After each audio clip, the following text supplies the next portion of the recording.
भगवत्पादं शंकरं लोकशंकरं शंकरं शंकराचार्यं केशवं बादरायणं सूत्रभाष्यकृतौ वन्दे भगवन्तो पुनः श्रीमच्छंकरभगवत्पूज्यपादगुरुभ्यो नमः।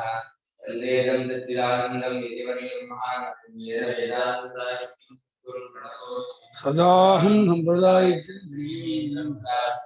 गुरुं सच्चिदानन्दं स्वागतं समाश्रिये श्री श्री सच्चिदानन्देव सरस्वती महागुरुभ्यो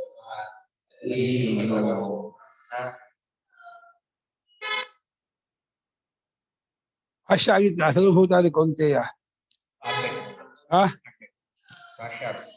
7ನೇ ಶ್ಲೋಕ ನಿನ್ನೆ ಓದಿದ್ವಿ. ಸರ್ವಭೂತಾನಿ ಕೌಂತೆಯ ಪ್ರಕೃತಿಂ ಯಾಂತಿ ಮಾಮಿಕಾಂ ಕಲ್ಪಕ್ಷಯೇ ಪುರಸ್ತಾರಿ ಕಲ್ಪಾದೋ ಸೃಜಾಮ್ಯಹಂ ಶ್ಲೋಕ ಓದಿದ್ವಿ.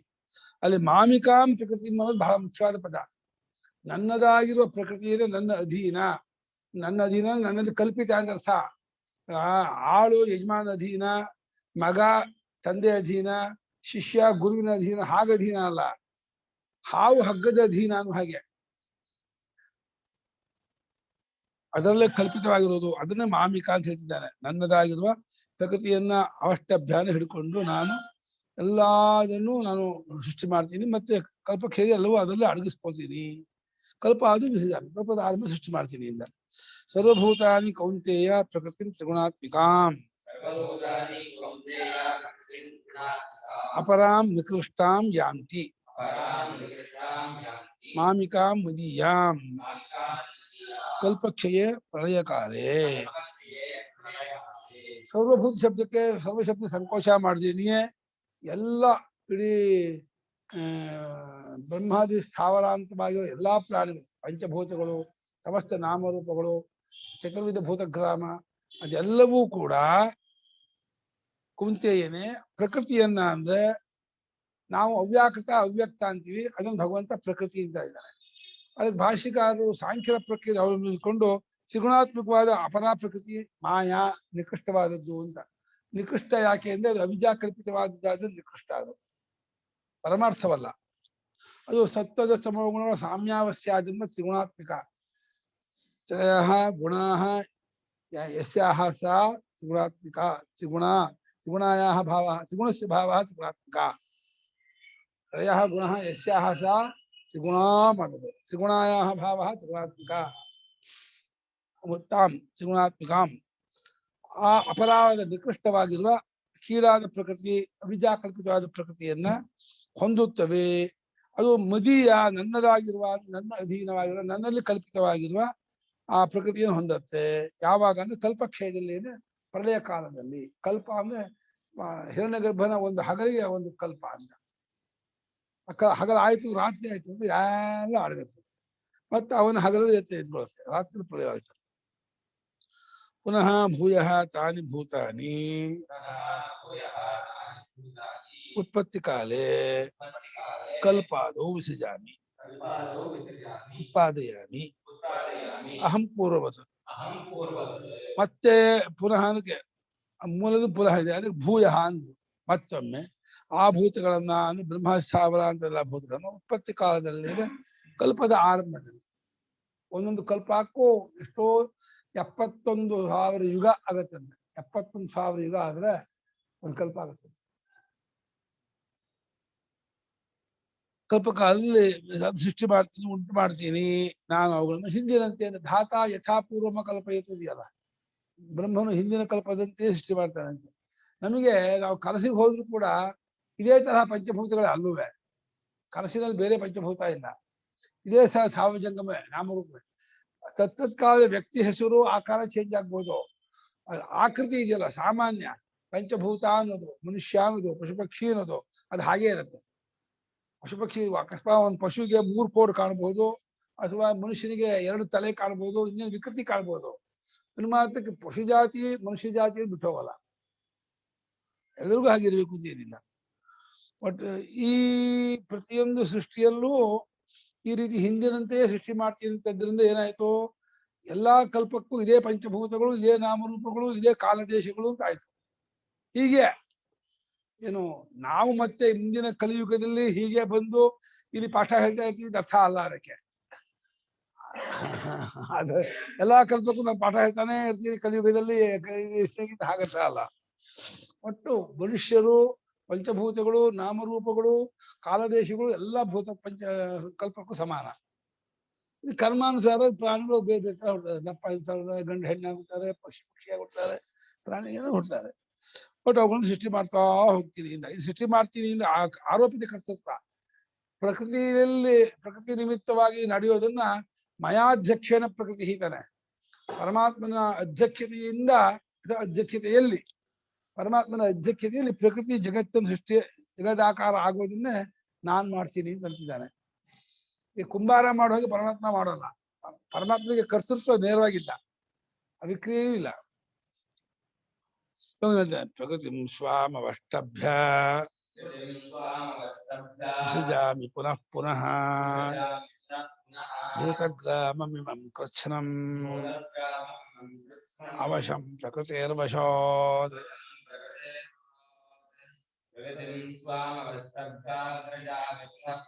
ದರಿದ್ರೋ ಭಕ್ತಿಯಿಂದ ಹಚ್ಚದಕ್ಕೆ ಕಾಮ ವಶ ಮಾಡ.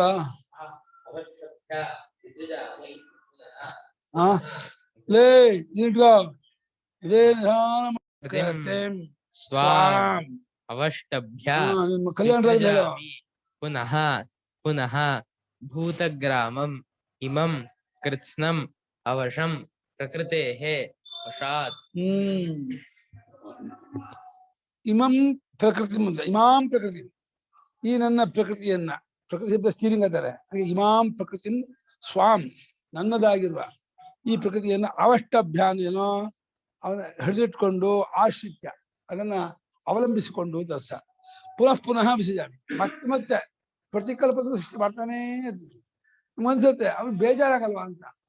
ದಿನ ಅಡಿಗೆ ಮಾಡಿ ಬೇಜಾರಾಗತ್ತೆ, ದಿನ ಮಾಡದೆ ಮಾಡಿ ಸಂಜಾನೆ ಮಾಡೋದು ಬೇಜಾರಾಗತ್ತೆ. ಲಕ್ಷ್ಯ ಮಾಡು.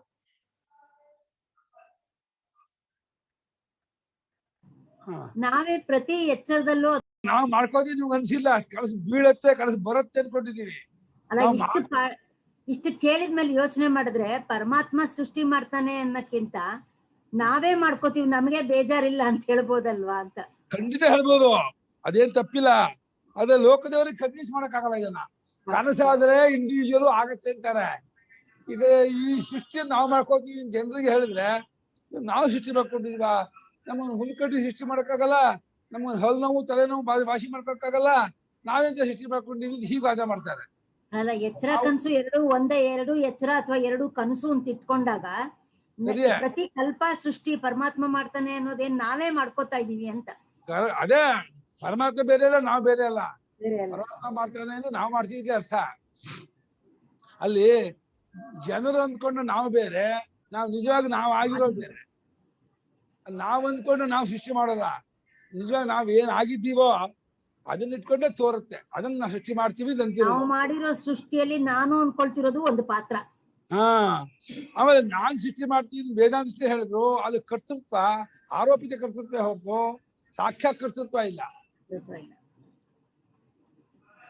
ಅವಿದ್ಯಾಲಕ್ಷಣಾಂ ಪ್ರಕೃತಿ ಅಂತ ಅಂದ್ರೆ ನನ್ನದಾಗಿರುವ ಪ್ರಕೃತಿಯನ್ನ ಅಂದ್ರೆ ನನ್ನ ಅಧೀನದಾಗಿರುವ, ನನ್ನಲ್ಲಿ ಕಲ್ಪಿತವಾದ, ನನ್ನಲ್ಲಿ ತೋರುತ್ತಿರುವ ಪ್ರಕೃತಿಯನ್ನ ಸೃಷ್ಟಿ ಮಾಡ್ತೀನಿ ಅಂದ್ರೆ ನನ್ನ ಅರಿವಿಗೆ ಗೋಚರವಾಗಿ ಬದಲಾವಣೆ ಆಗೋದನ್ನೇ ನಾನು ಮಾಡ್ತೀನಿ ಅಂತ ಆರೋಪಿತ ಕರ್ತೃತ್ವ.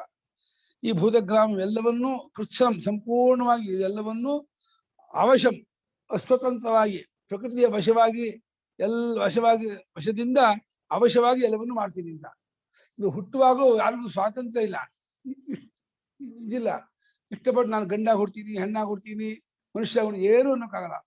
ಅದು ಪುಣ್ಯ ಪಾಪಕ್ಕೆ ಸಿಕ್ಕಾಕೊಂಡ್ಮೇಲೆ ಅದು ಹೇಗೆ ಪ್ರವಾಹದಲ್ಲಿ ಬಿದ್ದಂತಹ ತುಂಡು, ಅದು ಮನದ ತುಂಡು, ಅದು ಹೆಂಗೆ ಎಳ್ಕೊಂಡು ಹೋಗುತ್ತೋ ಹಂಗೆ ಹೋಗ್ತಾ ಇರುತ್ತೋ, ಅದೇ ರೀತಿ ಈ ಪುಣ್ಯ ಪಾಪಗಳನ್ನು ಮಾಡುತ್ತಿರುವ ಜೀವರಾಶಿಗಳು ಆ ಪುಣ್ಯ ಪಾಪ ಯಾವ ರೀತಿ ಎಳ್ಕೊಂಡು ಹೋಗುತ್ತೋ ಅದರಂತೆ ಏನ್ ಹುಟ್ಟಾರಲ್ಲ ಅದರಲ್ಲೂ ಪ್ರಕೃತಿ ಸೇರ್ಕೊಂಡೇ ಇದೆಯಲ್ಲ. ಪುಣ್ಯ ಪಾಪದ ಫಲ, ಪುಣ್ಯ ಪಾಪದ ಆಧಾರವಾದ ಕಾಲದೇಶ ಎಲ್ಲೂ ಪ್ರಕೃತಿಯೇ. ಪ್ರಕೃತಿನ ಬಿಟ್ಟು ಯಾವುದೂ ಇಲ್ಲ. ಅದೆಲ್ಲ ಪ್ರಕೃತಿಯ ವಶವಾಗಿ ಎಲ್ಲ ಮತ್ತೆ ಸೃಷ್ಟಿ ಆಗ್ತಾ ಇರುತ್ತೆ. ಸೃಷ್ಟಿ ಆಗತ್ತೆ ನೋಡುವ, ಸೃಷ್ಟಿ ಮಾಡ್ತೀರಿ ಅಂತ ನೋಡುವ, ಸೃಷ್ಟಿ ಆಗ್ತಾರೆ ಅಂತ ನೋಡುವ, ಏನಂದು ಒಂದೇ ಅರ್ಥ. ಸೃಷ್ಟಿ ಮಾಡ್ತಾನೆ ಅಂದ್ರು, ಸೃಷ್ಟಿ ಆಗ್ತಾರೆ ಅಂದ್ರು, ಸೃಷ್ಟಿ ಮಾಡುತ್ತೆ ಪ್ರಕೃತಿ ಅಂದ್ರು, ಎಲ್ಲೂ ಈ ಕಾಲದೇಶವಾಗಿ ಕ್ರಿಯಾಕರ್ಷತ್ವ ಅಲ್ಲ. ತೋರಿಕೆಯ ಸೃಷ್ಟಿ ಅಂದ್ರೆ ಏವಂ ಅವಿದ್ಯಾಲಕ್ಷಣಾಂ ಪ್ರಕೃತಿಂ ಸ್ವಾಂ ಶ್ರೀಯಾಂ ಅವಷ್ಟಭ್ಯ ಆಶ್ರಿತ್ಯ ವಿಸೃಜಾಮಿ ಪುನಃ ಪುನಃ ಪ್ರಕೃತಿತೋ ಜಾತಂ ಭೂತಗ್ರಾಮಂ ಭೂತ ಸಮುದಾಯಂ ಇಮಂ ವರ್ತಮಾನಂ ಕೃತ್ಸಂ ಸಮಗ್ರಂ ಅವಶಂ ಅಸ್ವತಂತ್ರಂ ಅವಿದ್ಯಾದಿ ದೋಷೈಃ ಪರವಶೀಕೃತಂ ಪ್ರಕೃತೇಃ ವಶಾತ್ ಸ್ವಭಾವವಶಾತ್. ಭಾಷೆಗಾರರು ಏನು ಅನ್ವಯ ತೋರಿಸಲಿಲ್ಲ, ಇದು ಮಾಡಲಿಲ್ಲ. ಆಸ್ ಇಟ್ ಈಸ್ ಏನಿದೆ ಅದಕ್ಕೆ ಭಾಷೆ ಬರ್ಕೊಂಡು ಹೋಗಿ. ಒಂದು ಅನ್ವಯ ತೋರಿಸಲಿಲ್ಲ, ಯಾವುದೇ ವಿಶೇಷ ತಾತ್ಪರ್ಯ ಬರಲಿಲ್ಲ, ಏನು ಬರಲಿಲ್ಲ. ಅಲ್ಲಿ ಒಂದು ಪದ, ಇದು ಅವರೊಂದು ಪದ, ಅಲ್ಲಿ ಒಂದು ಪದ, ತಮ್ಮೊಂದು ಪದ, ಇಷ್ಟೇ. ಇದಕ್ಕೆ ಪ್ರಕೃತಿಗೆ ಒಂದು ವಿಶೇಷಣ ಕೊಟ್ರು. ಏನು ವಿಶೇಷಣ? ಅವಿದ್ಯಾ ಲಕ್ಷಣ ಅಂದ್ರು. ಅವಿದ್ಯಾ ಲಕ್ಷಣ, ಅವಿದ್ಯಾತ್ಮಿಕ, ಅವಿದ್ಯಾ ಕಲ್ಪಿತ, ಅವಿದ್ಯಾಧ್ಯಸ್ಥ ಎಲ್ಲ ಒಂದೇ ಅರ್ಥ. ಅವಿದ್ಯಾ ಕಲ್ಪಿತ ಅಂತ ಅರ್ಥ. ಸ್ವಾಮಿಗಳು ಪ್ರಕೃತಿಯು ಅವಿದ್ಯಾ ಕಲ್ಪಿತ ಎಂಬುದನ್ನ ನಿಜವಾಗಿ ಆತ್ಮೀಯತೆ ಭಿನ್ನವಾದ ಪ್ರಕೃತಿ ಎಂಬುದೇ ಇಲ್ಲ ನಿಂತ್ಕೊಳ್ಳೋದಕ್ಕೆ ಇಲ್ಲ ವಿಶೇಷ ಕೊಟ್ಟಿದೆ. ಆತ್ಮೀಯತೆ ಬೇರೆ ಇಲ್ಲ ಅಂತ ಹೇಳಕ್ಕೆ. ಅವಿದ್ಯಾ ಲಕ್ಷಣ ಪ್ರಕೃತಿ ಸ್ವಾಂ ಅವಿದ್ಯಾ ಕಲ್ಪಿತವಾದ ಈ ಪ್ರಕೃತಿಯನ್ನ ಅಂದ್ರೆ ತನ್ನದಾದ ತನ್ನ ಅಧೀನದಲ್ಲಿರುವ, ತನ್ನ ಆಶ್ರಯದಲ್ಲಿರುವ, ಇಲ್ಲಿ ತನ್ನ ಅಧೀನ ತನ್ನ ಆಶ್ರಯ ಅನ್ನುವಾಗೂ ನಾವು ಸರಿಯಾಗಿ ಅರ್ಥ ಮಾಡ್ಕೋಬೇಕು. ಹಾವು ಹಗ್ಗದ ಅಧೀನ, ಹಗ್ಗದ ಆಶ್ರಯ ಅನ್ನೋ ಹಾಗೇನೆ ಪರಮಾತ್ಮಲ್ಲಿ ಕಲ್ಪಿತವಾಗಿ ತೋರ್ತಾ ಇರೋದನ್ನ ಆ ಅಧೀನ ಆಶ್ರಯ ಅಂತ ಇದ್ದಾನೆ. ಅದನ್ನ ಉಂಟು ಮಾಡ್ತೀನಿ, ತೋರ್ತೀನಿ, ನೋಡ್ತೀನಿ ಅಂದ್ರೆ ಇವರು ನೋಡೋದ್ರಿಂದ ಅವನು ಉಂಟು ಮಾಡ್ತೀನಿ ಅಂತ ಅನ್ಕೊಂಡ. ಅವನು ಕಲ್ಪನೆಯನ್ನು ನೋಡೋದ್ರಿಂದ ಜನರು ಆ ಕಲ್ಪನೆಯನ್ನ ಅಲ್ಲಿ ಬರೀ ನೋಡೋರು ಅಷ್ಟೇ ಸ್ವಾತಂತ್ರ್ಯ ಅಲ್ಲ, ಆ ವಸ್ತುವಿನಲ್ಲೂ ಏನೋ ಒಂದು ವಿಶೇಷ ಶಕ್ತಿ ಇದೆ. ಹಾಗೆ ತೋರೋದಕ್ಕೆ ಆ ಪರಮಾತ್ಮನಿಗೆ ಜಗತ್ತಾಗಿ ತೋರೋದಕ್ಕೆ ಏನೋ ಒಂದು ಅಚಿಂತ್ಯ ಅದ್ಭುತ ದೃಷ್ಟಿಯಿಂದ ನಮ್ಮ ಅವಿದ್ಯೆನ ಇಟ್ಕೊಂಡು ಆ ರೀತಿ ತೋರ್ತಾರೆ. ಬರೀ ಅವಿದ್ಯೆ ತೋರುತ್ತೆ ಅಂದ್ರೆ ಒಂದು ತಪ್ಪರ್ಥ ಬರುತ್ತೆ. ಪರಮಾತ್ಮ ಜಗತ್ತಾಗ್ತಾನೆ ಎಂದು ತಪ್ಪರ್ಥ ಬರುತ್ತೆ. ಎರಡು ಸೇರಿಸ್ಬಿಟ್ಟು ಎರಡು ಎಲ್ಲಿ ಸೇರಿದೆ, ಯಾವ ಜಾಗದಲ್ಲಿ ಅವಿದ್ಯೆಯು ಪ್ರಕೃತಿಯು ಸೇರಿಬಿಟ್ಟು ಆಗಿದೆ ಅಂತಂದ್ರೆ ಇದು ಆಗಿಲ್ಲ ಅನ್ನೋಕೋಸ್ಕರ ಹೇಳ್ತಾರೋ ವಾಕ್ಯವೇ ಹೊರತು ಆಗಿದೆ ಅನ್ನೋಕೋಸ್ಕರ ಹೇಳ್ತಾರೋ ವಾಕ್ಯ ಅಲ್ಲ. ಇದು ಆಗಿದೆ ಅಂತ ಇಟ್ಕೊಂಡು ಹೋದ್ರೆ ಹೊಂದೋಕೆ ಆಗಲ್ಲ. ಇದು ಏನ್ ಮಾಡಿದ್ರು ಹೊಂದಲ್ಲ. ಇದು ಹೇಗೆ ಹೇಳಿದ್ರು ದೋಷ ಬರುತ್ತೆ.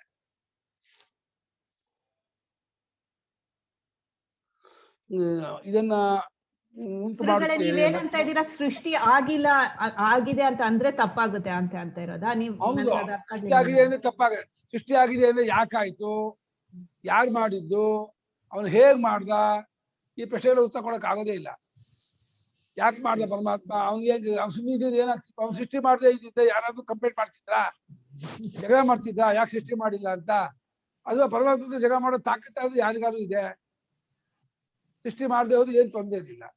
ಸೃಷ್ಟಿ ಮಾಡ್ದ ಅಂದ್ರೆ ಯಾಕೆ ಹೇಗ್ ಮಾಡ್ದ ಅವನು? ಮಾಡುವಾಗ ಕುಂಬಾರನಂತೆ ಮಾಡ್ದ, ಬಡಗಿ ಮಾಡುವಂತೆ ಮಾಡ್ದ, ಅವನು ಕ್ರಿಯೆ ಮಾಡಿದ್ನ ಇನ್ನ ಹೇಗೆ ಮಾಡ್ದ? ಆಮೇಲೆ ಒಬ್ಬೊಬ್ಬರಿಗೆ ಒಂದೊಂದ್ ಯಾಕಾಯ್ತು ಸೃಷ್ಟಿ? ಒಂದೇ ತರ ಹಾಗೆ ಇಲ್ವಲ್ಲ. ಒಬ್ರಿಗೆ ಸುಖ, ಒಬ್ರಿಗೆ ದುಃಖ, ಒಬ್ರಿಗೆ ಭಯ, ಒಬ್ರಿಗೆ ಸಂತೋಷ, ಹೀಗೆಲ್ಲ ಪ್ರಕೃತಿ ಯಾಕೆ ತೋರುತ್ತೆ?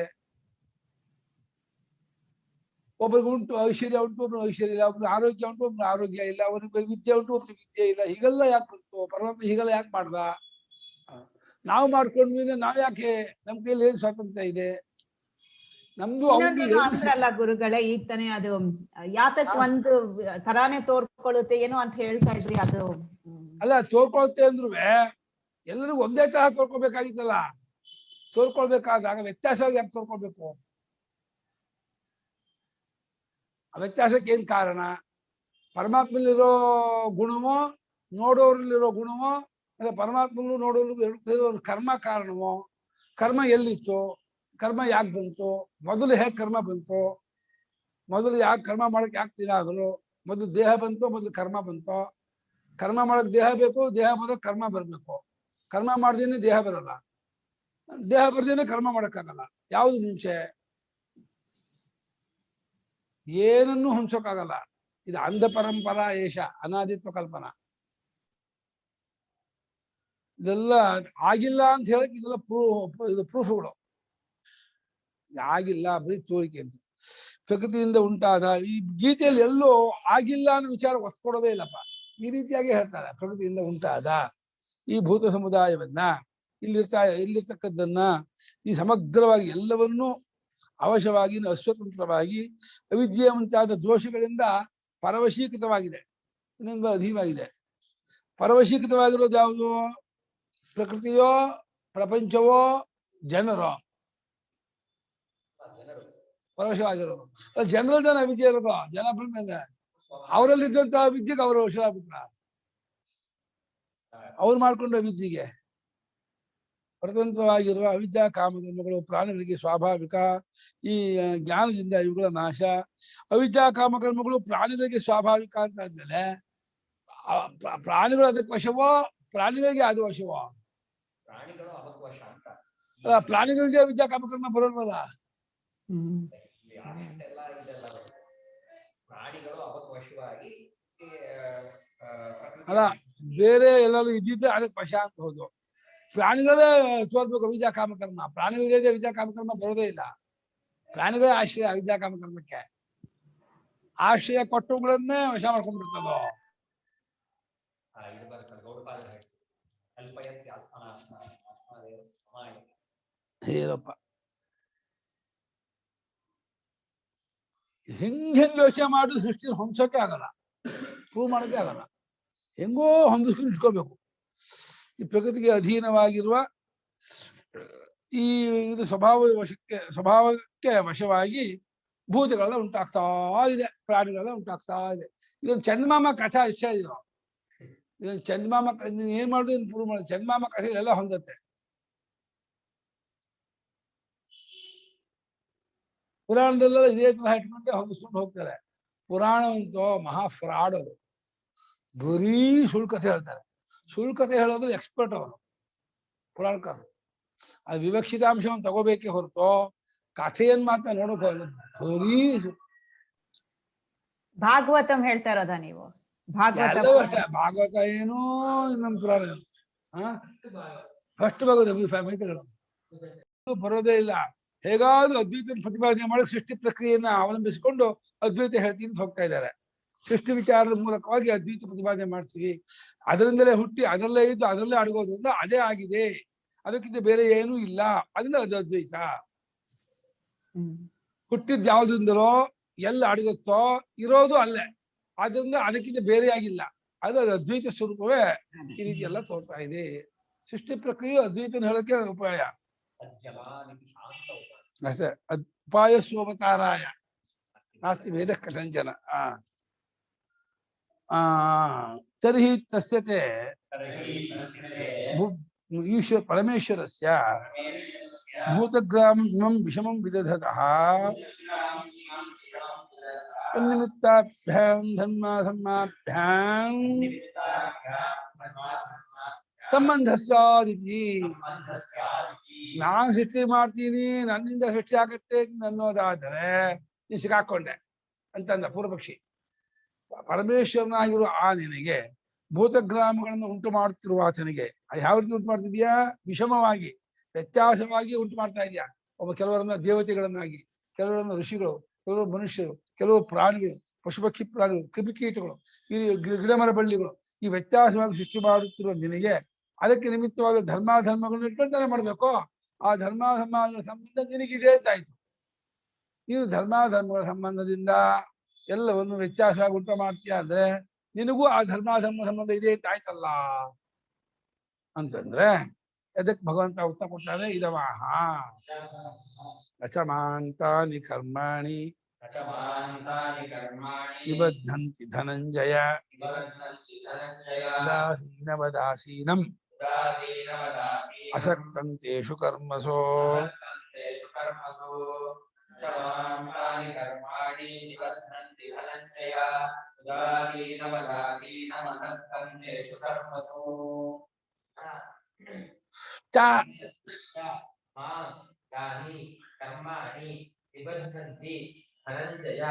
ಉದಾಸೀನವತ್ ಆಸೀನಂ ಅಸಕ್ತಂ ತೇಷು ಕರ್ಮಸು.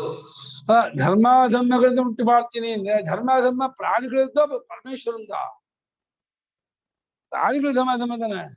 ಮಾಡಿದ್ರೆ ನಾನು ಸಣ್ಣ ಧರ್ಮ ಅಂತ ಅಲ್ಲ ಧರ್ಮಾಧರ್ಮ ಸತ್ಯಾಧಿವೇಶನ ಯಾರ್ದು? ಪರಮೇಶ್ವರದ್ದು. ಅವನಿಗೂ ಧರ್ಮಾಧರ್ಮ ಉಂಟಾ? ಆಕ್ಷೇಪ ಯಾರು ಮಾಡಿದ್ರೆ ಅಲ್ಲ ಅವನ ಧರ್ಮಾಧರ್ಮ ಅಂದ್ರೆ ಇವ್ರು ಯಾಕೆ ಸೃಷ್ಟಿ ಆಗ್ತಾರ? ಅವನು ಕರ್ಮ ಮಾಡ್ದಂಗ ಒಳ್ಳೆ ಸೃಷ್ಟಿ ಮಾಡಿದ ಒಂದು ಕರ್ಮ ಆಯ್ತು. ಸೃಷ್ಟಿ ಮಾಡಿ ಕರ್ಮ ಆಗಲಿ. ಆದ್ರಿಂದ ಅವನಿಗೆ ಒಳ್ಳೆಯವರನ್ನು ಸೃಷ್ಟಿ ಮಾಡಿದ್ದು ಇವತ್ತು ಫಲ ಆಗುತ್ತೆ, ಕೆಟ್ಟವರನ್ನು ಸೃಷ್ಟಿ ಮಾಡಿದ್ರೆ ಇನ್ನೊಂದು ಫಲ ಆಗುತ್ತೆ ಅಂತ. ಅಲ್ಲ ಧರ್ಮಾಧರ್ಮ ಪ್ರಕಾರ ಸೃಷ್ಟಿ ಅಲ್ವಾ, ಅವುಗಳ ಮೂಲಕ ಸೃಷ್ಟಿ ಮಾಡಿದೆ ಅಂತಲ್ವಾ? ಅವಾಗ ಇದೇ ಬರೋದು. ಜನರಲ್ಲಿ ಪ್ರಾಣಿಗಳಿರುವ ಧರ್ಮಾಧರ್ಮಗಳ ತಕ್ಕಾಗಿ ಅವ್ರು ಮಾಡ್ತಾನೆ ಅಂತ ಅರ್ಥ. ಹಂಗಲ್ಲ ಹಂಗ್ ಮಾಡದೆ ಹೋದ್ರೆ ಪರಮಾತ್ಮ ಧರ್ಮಾಧರ್ಮಗಳಿಂದ ಮಾಡ್ದೇವೆ ಅಂತ ಅಂದ್ಬಿಟ್ರೆ ಆಕ್ಷೇಪ. ಅದಕ್ಕೆ ಉತ್ತರ ನಂಗಿಲ್ಲ ಅಂತ, ಧರ್ಮ ನಂಗಿಲ್ಲ ಅಂತ. ನಿನ್ ಕರ್ಮ ಇಲ್ಲ ಅಂದ್ರೆ ಅವಾಗ ಧರ್ಮಾಧರ್ಮ ಸೃಷ್ಟಿ ಆಗ್ತಾರೆ ಅಂತ ಸಿದ್ಧಾಂತ ಹೇಳಲ್ಲ. ಅದು ಯಾವ ಧರ್ಮ ಅಂತ ಆಯ್ತು? ಪ್ರಾಣಿಗಳು ಇರ್ತಾಯಿತ್ತು. ಪ್ರಾಣಿಗಳ ಧರ್ಮಾಧರ್ಮ ತಕ್ಕಾಗಿ ದೇವತೆಗಳಾಗಿ ಮನುಷ್ಯರಾಗಿ ಪ್ರಾಣಿಗಳೇ ಹುಡ್ತಾರೆ ಅಂತ ಆಯ್ತು. ಅವಾಗ ಪ್ರಾಣಿಗಳ ಧರ್ಮಾಧರ್ಮ ಕೊಡ್ತಾ ಇದ್ರೆ ನಾನು ನಾಗಪ್ಪ ಸೇರಿ ಕಚ್ಚಿದೆ ಅಂತ ನಾಗಪ್ಪ ಕಚ್ಕೋತ ನೀನೇ ತಗ ಧರ್ಮಾಧರ್ಮ ಸೃಷ್ಟಿ ಮಾಡ್ಕೊತಾರೆ. ನೀನೇ ತೆಗ್ಬೇಕು ಮಧ್ಯ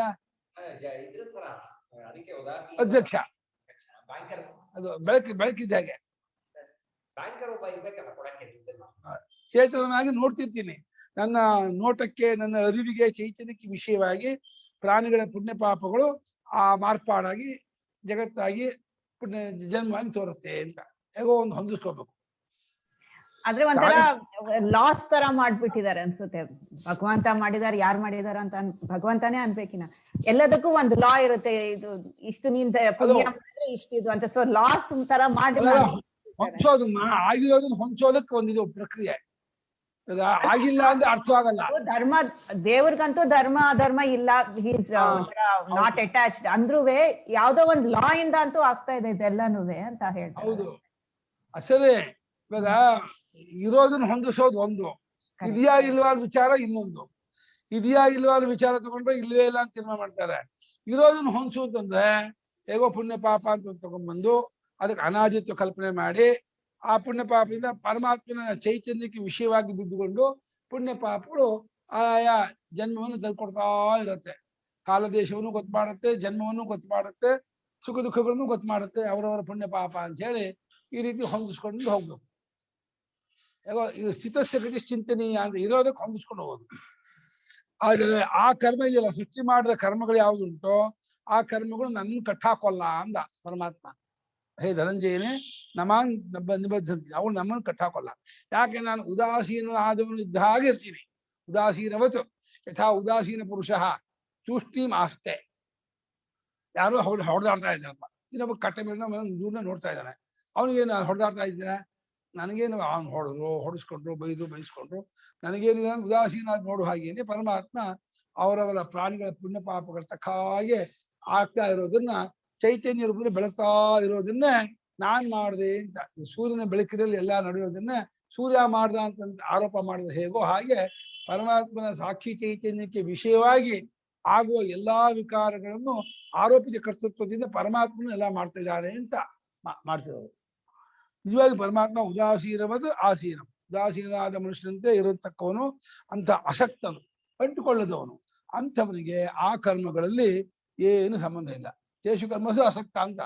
ಆ ಕರ್ಮಗಳಲ್ಲಿ ಅಸಕ್ತನಾಗಿದ್ದಾನೆ, ಅಂಟುಕೊಳ್ಳದೆ ಇದ್ದವನಾಗಿದ್ದಾನೆ. ನನ್ನನ್ನು ಅದು ಕಟ್ಟಾಕೋದಿಲ್ಲ. ಸಕ್ತನಾಗಿದೆ ಕಟ್ಟಾಕ್ಬಿಡ್ತಿತ್ತು, ಅಂಟ್ಕೊಂಡಿದ್ದೆ ಕಟ್ಟಾಕ್ತಿತ್ತು, ಅಂಟ್ಕೊಂಡಿಲ್ಲ.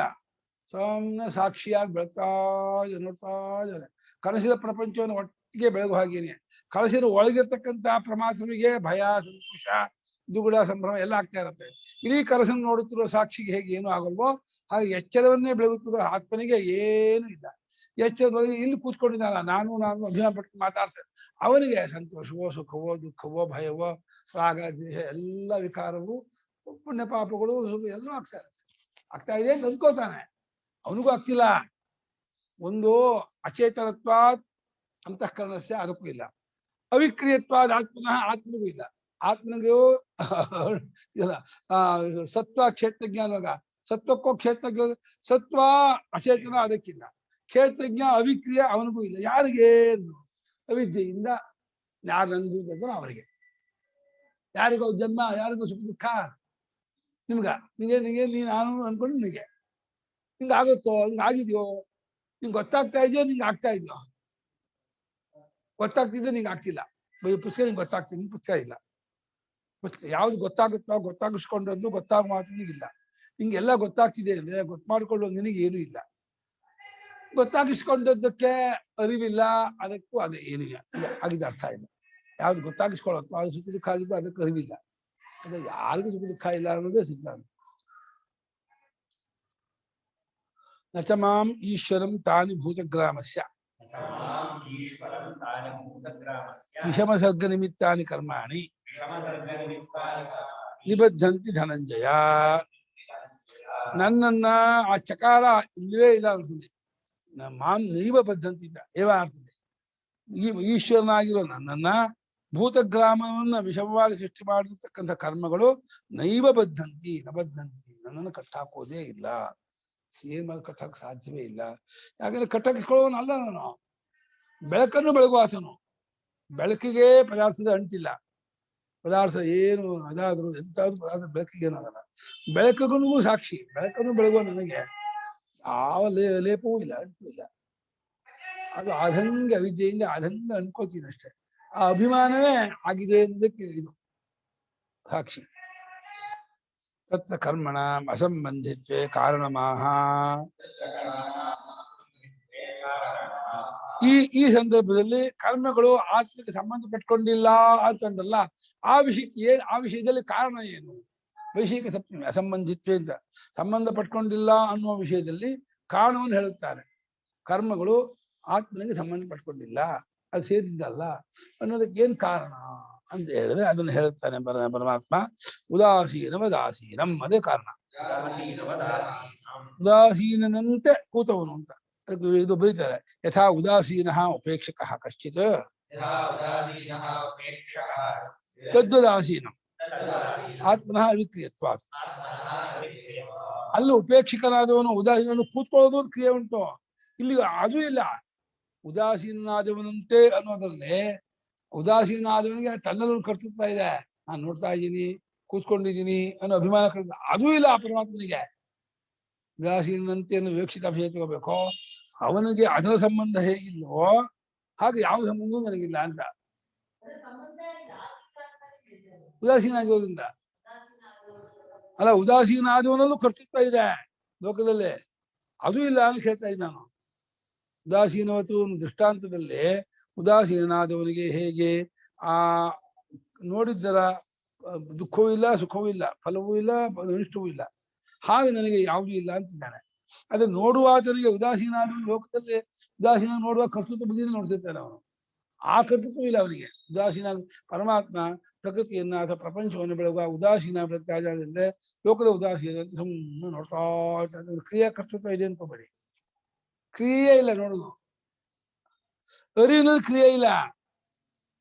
ಅರಿವಿನ ಕ್ರಿಯೆ ಇದ್ರೆ ಆ ಕ್ರಿಯೆಯನ್ನ ಬೆಳಗಿದ್ದು ಅರಿವೋ ಜಡವೋ? ಜಡ ಅರಿವಿನ ಕ್ರಿಯೆ ಬೆಳಗಲ್ಲ. ಅರಿವಿನ ಕ್ರಿಯೆಯನ್ನ ಅರಿವು ಬೆಳಗತ್ತೆ ಅಂದ್ರೆ ಬೆಳಗಿಸಿಕೊಂಡ ಕ್ರಿಯೆ ಬೇರೆ, ಬೆಳಗಿದ ಅರಿವು ಬೇರೆ. ಮತ್ತೆ ಅರಿವಲ್ಲಿ ಕ್ರಿಯೆ ಇಲ್ಲ ಅಂತ ಆಗುತ್ತೆ. ತನ್ನಲ್ಲಿರುವ ಕ್ರಿಯೆ ತಾನೇ ಆಗುತ್ತೆ, ಕರ್ಮಕರ್ತೃತ್ವ ವಿರೋಧ ಆಗುತ್ತೆ. ತನ್ನಲ್ಲಿ ಕ್ರಿಯೆ ಇದೆ ತಾನು ನೋಡುತ್ತೆ ಅಂದ್ರೆ ಕರ್ಮಕರ್ತೃತ್ವ ಹೊಂದಲ್ಲ. ಹಾಗಾಗಿ ಉದಾಸೀನನಾದ ಮನುಷ್ಯ ಉಪೇಕ್ಷಕನಾದವನು ಉಪೇಕ್ಷಕನೇ ಅಸಡ್ಡೆ, ಅದೇ ನೆಗ್ಲೆಕ್ಟ್,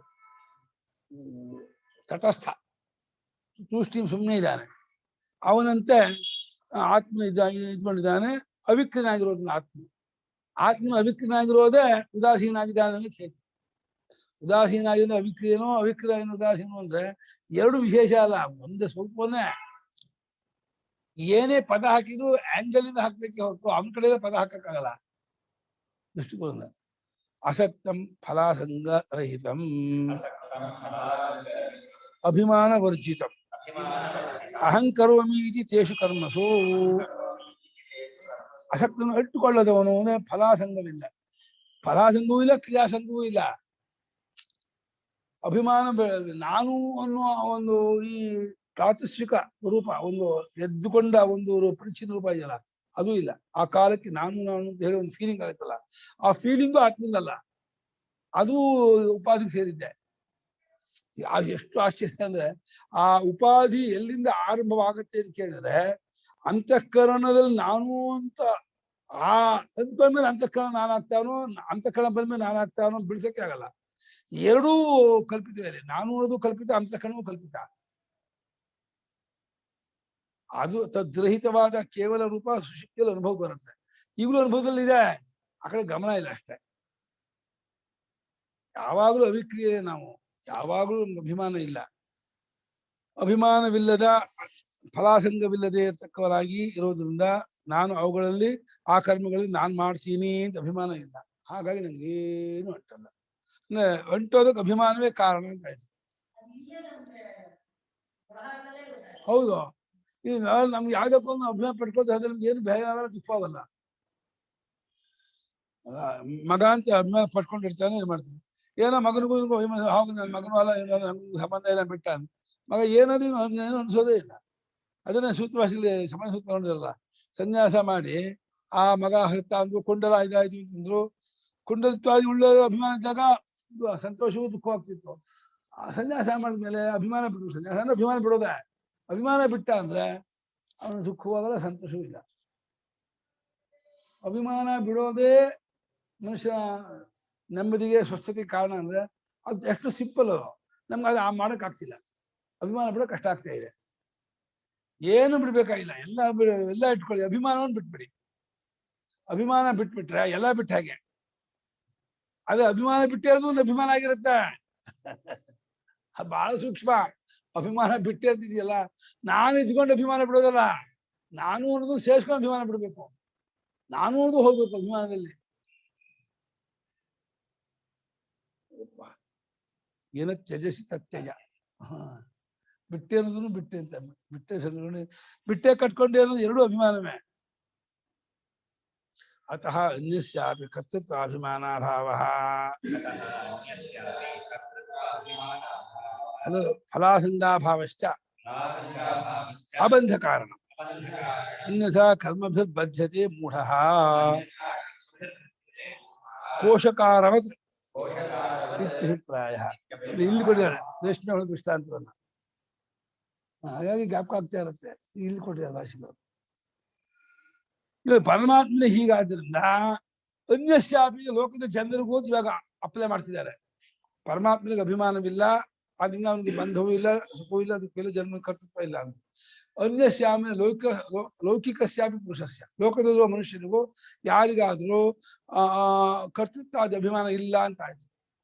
ವಿವೇಕದಿಂದ ಜ್ಞಾನದಿಂದ ಬಾಧೆ ಆಯ್ತು ಅಂತ ಆದ್ರೆ ಕರ್ತೃತ್ವ ಭೋಕ್ತೃತ್ವ ಜ್ಞಾತೃತ್ವ ಅದೇ ಕರ್ತೃತ್ವ. ಅದು ಅಭಿಮಾನ ಅಭಾವ ಇದೆ. ಅದು ಫಲಾಸಂಗ, ಫಲದಲ್ಲಿ ಆಸಂಗ ಅಂಟ್ಕೊಳ್ಳೋದು, ಅದಿಲ್ಲ ಅನ್ನೋದಿದೆಯಲ್ಲ, ಅದೇ ಅಬಂಧಕ್ಕೆ ಕಾರಣ. ಬಂಧವಿಲ್ದಿರೋದಕ್ಕೆ ಎಲ್ಲೂ ಅಷ್ಟೇ. ಯಾವ ಜಾಗದ ಅಭಿಮಾನ, ದೇಶದ ಅಭಿಮಾನ, ಭಾಷೆ ಅಭಿಮಾನ, ಕುಲದ ಅಭಿಮಾನ, ವಂಶದ, ಊರಿನ ಎಲ್ಲ ಅಭಿಮಾನ ಬರುತ್ತೆ. ಏನಪ್ಪ ನಮ್ಮೂರು ಒಂದು ವಿಶೇಷ ಅಭಿಮಾನ, ಯಾಕೆ ಗೊತ್ತಿಲ್ಲ. ಆ ಹುಟ್ಟಿ ಸಪದ ಇದ್ದು ಬಿಟ್ರೆ ಅಭಿಮಾನ. ಒಂದು ಪಾರ್ಕಲ್ಲಿ ಒಂದು ದಿನ ಒಂದು ಕಲ್ ಮೇಲೆ ಹೋಗಿ ಕೂತ್ಕೊಳ್ತಾ ಇರೋ ಅದ್ರ ಮೇಲೆ ಒಂದು ಅಭಿಮಾನ ಬರುತ್ತೆ. ಇನ್ನೊಂದು ಯಾರೋ ಹೋಗಿ ಕೂತ್ಕೊಂಡ್ರೆ ಇವನ್ ಕಲ್ ನನ್ ಜಾಗದ ಯಾರೋ ಕೂತಿದ್ದಾರೆ, ನನ್ ಜಾಗ ಇದ್ದಾರೆ. ದಿನ ಕೂರ್ತಿದ್ದೆ, ಇವತ್ತು ಯಾರೋ ಕೂತಿದ್ದಾರೆ ನನ್ ಜಾಗದಲ್ಲಿ ಅಂತ. ಅಯ್ಯ, ಇಡೀ ಪಾರ್ಕೆ ಯಾರದು, ಆ ಕಲ್ಲು ಯಾರು, ನನ್ ಜಾಗವಂತೆ. ಕೆಟ್ಟ ಅಭಿಮಾನ ಹೆಂಗ್ ಕೂರುತ್ತೆ ಅಂತ ಬಹಳ ಸೂಕ್ಷ್ಮ ಅದು. ನಾಗರಾಜ್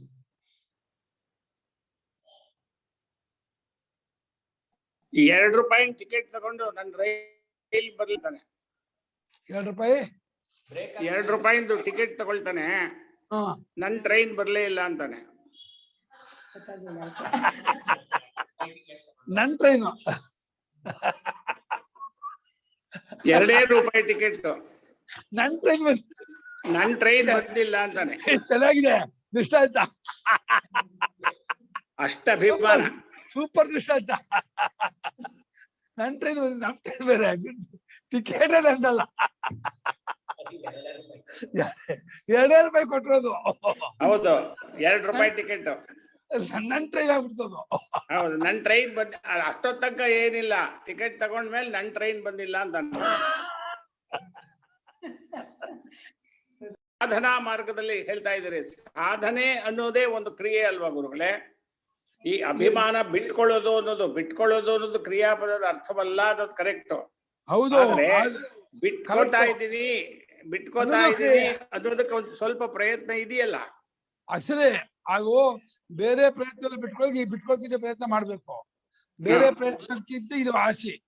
ಬೇರೆ ದುಡ್ಡಿಗಾಗಿ, ಕೀರ್ತಿಗಾಗಿ, ಇನ್ನೊಂದಕ್ಕಾಗಿ ಪ್ರಯತ್ನ ಮಾಡೋಕ್ಕಿಂತ ಅಭಿಮಾನ ಬಿಟ್ಕೊಳ್ಳೋ ಪ್ರಯತ್ನ ಮಾಡೋದು ಬೆಟರ್ ಅಂತೀವಿ. ಆಮೇಲೆ ನಿಜವಾಗಿ ಬಿಟ್ಕೊಳ್ಳೋದು ಅನ್ನೋದು ಇಲ್ಲ, ಕಟ್ಕೊಳ್ಳೋದು ಅನ್ನೋದು ಇಲ್ಲ, ಎರಡು ಸುಳ್ಳು ಗೊತ್ತಾಗದೆ ನಿಜವಾಗಿ ಬಿಟ್ಕೊಳ್ಳೋದು.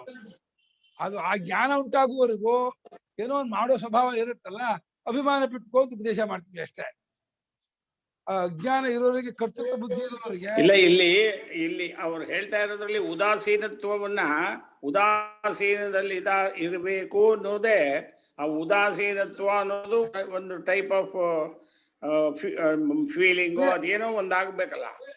ಅದು ಪದದಲ್ಲಿ ಹಾಗಿದೆ, ಆದ್ರೆ ಅರ್ಥದಲ್ಲಿ ಉದಾಸೀನಂತೆ ಇದೆ. ಉದಾಸೀನವತ್ತು ಅಂತ ಹೇಳಿದ್ರಿಂದ ಉದಾಸೀನ ಆದವನು ಹೇಗೆ ಯಾವ್ದಕ್ಕೂ ಅಂಟ್ಕೊಂಡಿರಲ್ವೋ ಹಾಗೆ ನೀನು ಅವಿಕ್ರನಾಗಿರು ಅಂತ ದೃಷ್ಟಾಂತ ಅಷ್ಟೇ.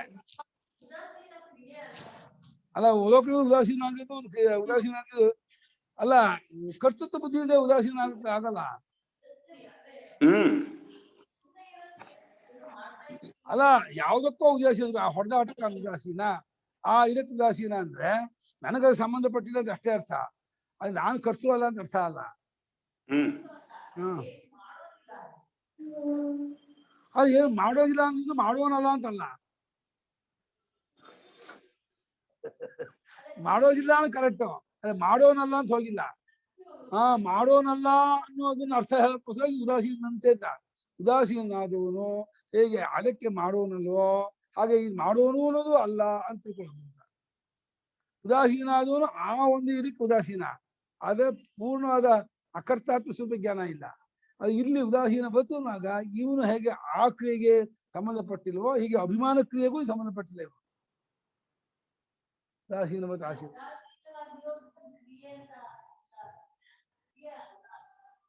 ಅಲ್ಲ, ಅವ್ರ ಕ್ರಿಯೆ ಅಂತ ಹೇಳ್ತದ್ದು ಕೂರೋದು ನೋಡೋದು ಅನ್ನೋದು ಒಂದು ಕ್ರಿಯೆ ಇರುತ್ತೆ ಅಂತ ಅದರಲ್ಲಿ. ನೀ ಹೇಳುದು ಆ ಇನ್ಸಿಡೆನ್ಸ್, ಆ ಘಟನೆಗೆ ಸಂಬಂಧಪಟ್ಟಿಲ್ಲ ಅಂದ್ರೆ ಅಷ್ಟು ಉದಾಸೀನ. ಅದೇ ನೋಡೋ ಕ್ರಿಯೆ ಕರ್ತೃತ್ವ ಇರುತ್ತೆ.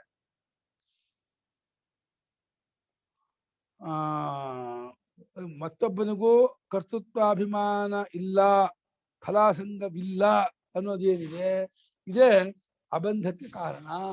ಬಂಧವಿಲ್ಲದೆ ಇರೋದು ಕಾರಣ. ಇಲ್ಲದೆ ಹೋದ್ರೆ ಕರ್ಮಗಳಿಂದ ಅವನು ಬದ್ಧರಾಗ್ತಾನೆ. ಯಾಕೆಂದ್ರೆ ಮೋಹ ವೈಚಿತ್ಯ, ಅಲ್ಲಿ ಅವಿವೇಕ ಬಂತು. ರೇಷ್ಮೆಯ ಹುಳ ತಾನೇ ಬಿಟ್ಕೊಂಡ ದಾರಕ್ಕೆ ಸಿಕ್ಕಾಕೊಳ್ಳೋ ಹಾಗೇನೆ ತಾನು ಮಾಡಿರೋ ಪುಣ್ಯ ಪಾಪಕ್ಕೆ ಸಿಕ್ಕಾಕೊಂಡು ಒಂದು ದೇಹೇಂದ್ರಿಯ ಮನೋಬುದ್ಧಿ ಅನ್ನುವಂಥ ಗೂಡೊಳಗೆ ಸಿಕ್ಕಾಕೊಂಡ್ಬಿಡ್ತಾನೆ. ಈಗ ರೇಷ್ಮೆ ಹುಳ ಆ ಗೂಡಿಗೆ ಸಿಕ್ಕಾಕೊಳತ್ತೋ, ಇವನು ಇದೊಂದು ಗೂಡು, ಈ ಗೂಡೊಳಗೆ ಸಿಕ್ಕಾಕೊಂಡ್ಬಿಟ್ಟ, ಒಳಗ್ ಬಂದ. ಒಳಗಿರೋ ಜೀವ ಅನ್ನೋದು ರೇಷ್ಮೆ ಹುಳ. ಈ ಗೂಡು ಯಾವುದು ಅಂದ್ರೆ ಆ ರೇಷ್ಮೆ ಇದು ನೂಲು. ಇದರಿಂದ ರೇಷ್ಮೆ ನೂಲಂತೆ ಒಳ್ಳೆ ವೆಲ್ವೆಟ್ಟು, ಒಳ್ಳೆ ಇದು ಬಟ್ಟೆ, ಸ್ಕಿನ್.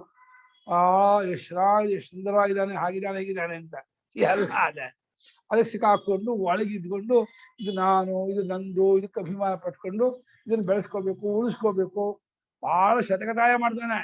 ಉಳಿಸ್ಕೊ ಒದ್ದಾಡೋದು ಅಂದ್ರೆ ಒಂದು ಕೆಮ್ಮು ಬಂದ್ಬಿಟ್ರೆ ಡಾಕ್ಟರ್ ಫೋನ್ ಮಾಡ್ತಾನೆ, ಯಾಕೋ ಡಾಕ್ಟರ್ ಬೆಳಗ್ಗೆ ಕೆಮ್ಮು ಇದಾಗ್ತಿಲ್ಲ ಅಂತಾನೆ. ಕೆಮ್ಮು ನಿಲ್ತಾ ಇಲ್ಲ, ಇನ್ನೊಂದು ಕೈಕೆ ನಿಲ್ತಾ ಇಲ್ಲ, ಇನ್ನೊಂದು ಏನೇ ಬದಲಾವಣೆ ಆದ್ರೂ ತಕ್ಷಣ ಅದಕ್ಕೆ ರಿಯಾಕ್ಟ್ ಮಾಡ್ತಾನೆ. ಇದನ್ನ ಉಳಿಸ್ಕೋಬೇಕು. ಹೋಗ್ಬಿಡುತ್ತೆ, ಆಗಿರೋದು ಹೋಗ್ಬಿಡುತ್ತೆ ಅಂತ ಹೇಳ್ಕೊಂಡು ಹೇಳ್ತಾನೆ. ಇಲ್ದೇ ಇರೋದು ನಿಜವಾಗಿ ಹೋಗೋದಲ್ಲ, ಆಗ್ಬಿಟ್ರೆ ಇಲ್ದೇ ಇರೋದು ಅದು ಇದೆ ಅನ್ಕೊಂಡು ಇದು ಹೋಗ್ಬಿಡತ್ತೆ ಅನ್ಕೊಂಡು ಉಳಿಸ್ಕೋಬೇಕು ಅಂತ ಒದ್ದಾಡ್ತಾ ಉಳಿಸ್ಕೋಕಾಗದೆ ಅಳ್ತಾನೆ.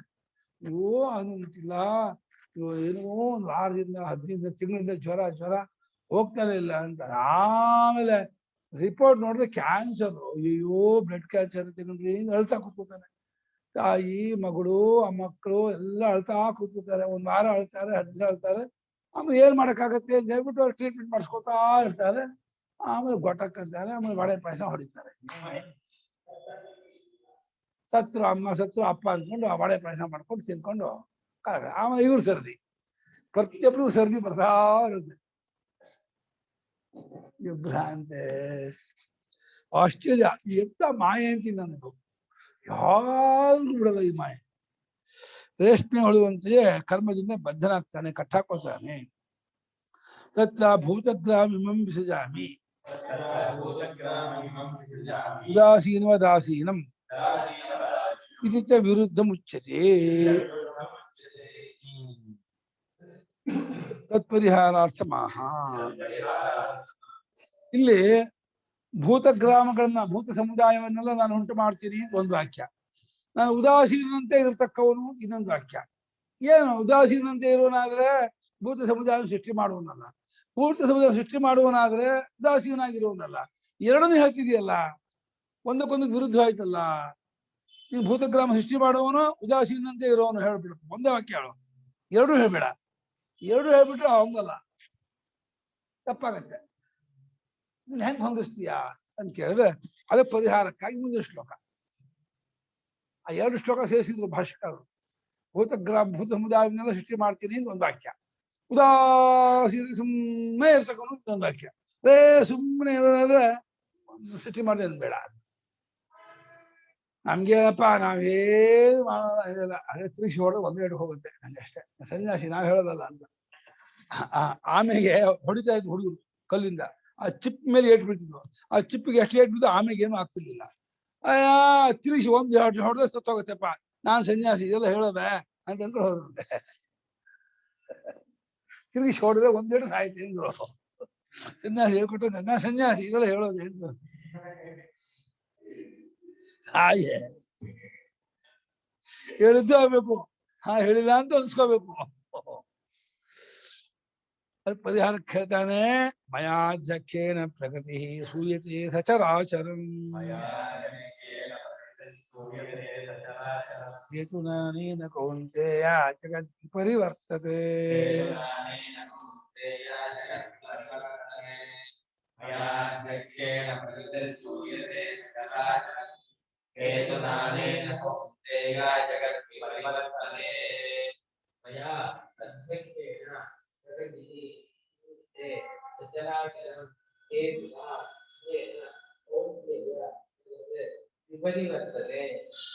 ದಿಶಿಮಾತ್ರ ಸ್ವರೂಪೇಣ ಮಯಾಂತ ಅಧ್ಯಕ್ಷಣ ಅಂದ್ರೆ ಬರೀ ಚಿನ್ಮಾತ್ರ ಸ್ವರೂಪನಾದ ನನ್ನಿಂದ, ಅಧ್ಯಕ್ಷನಾಗಿರೋ ನನ್ನಿಂದ ಈ ಪ್ರಕೃತಿಯು, ಈ ಪ್ರಧಾನವು ಅಥವಾ ಅವ್ಯಾಕೃತವು ಚರಾಚರ ಜಗತ್ತನ್ನೆಲ್ಲ ಹಡಿಯತ್ತೆ, ಉಂಟು ಮಾಡುತ್ತೆ.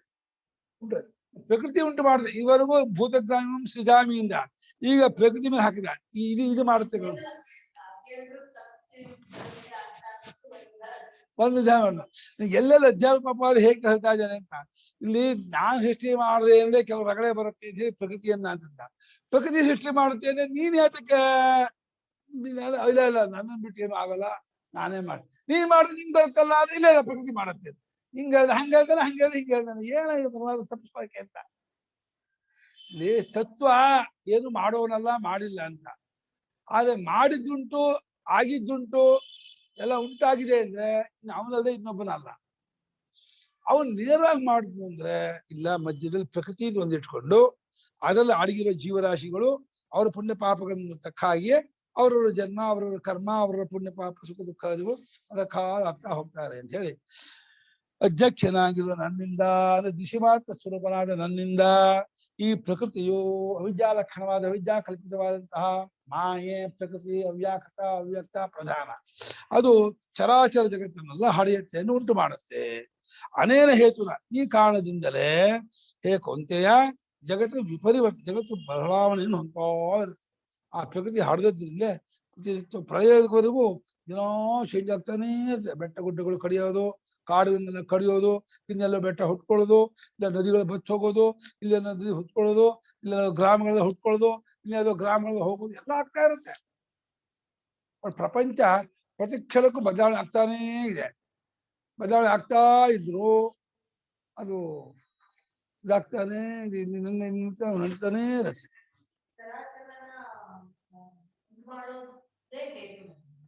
ಅಲ್ಲ, ಪ್ರಕೃತಿಯು ಚರಾಚರ ಉಂಟು ಮಾಡುತ್ತೆ ಈ ಕಾರಣದಿಂದ ಅಂತ. ಪ್ರಕೃತಿಯು ಚರಾಚರ ಉಂಟು ಮಾಡುತ್ತೆ ಅನ್ನೋ ಕಾರಣದಿಂದ, ಅದೇ ಹೇತುದಿಂದ ಈ ಜಗತ್ತು ಬದಲಾವಣೆ ಆಗ್ತಾ ಇರುತ್ತೆ.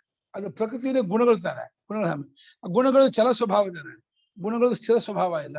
ಹಾಗಾಗಿ ಗುಣಗಳ ಕಾರ್ಯವಾಗಿರೋ ಜಗತ್ತಲ್ಲೂ ಚರ ಸ್ವಭಾವ, ಕ್ಷಣಕ್ಕೂ ಪ್ರತಿ ಬದಲಾವಣೆ ಆಗ್ತಾನೆ ಇರುತ್ತೆ.